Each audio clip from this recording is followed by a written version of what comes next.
ஊட்டச்சத்து மாவில் குலாப்ஜான் செய்வது எப்படின்னு பார்ப்போம் வாங்க. அதுக்காக ஊட்டச்சத்து மாவை நல்லா அரைச்சி எடுத்துக்கோங்க. அதில் கொஞ்சமாக பால் ஊற்றி நல்லா பிசைஞ்சுக்கோங்க. திரும்ப பால் ஊற்றி இந்த அளவுக்கு பிசைஞ்சுக்கோங்க. கொஞ்சமாக நெய் சேர்த்து அதையும் பிசைஞ்சுக்கோங்க.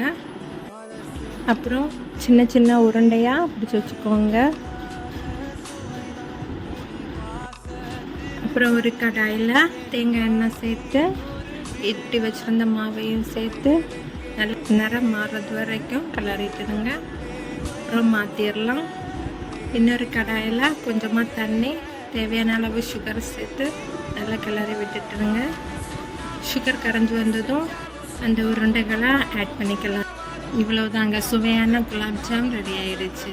சின்ன பசங்களுக்கு இதே மாதிரி செஞ்சு கொடுத்து பாருங்கள், விரும்பி சாப்பிடுவாங்க.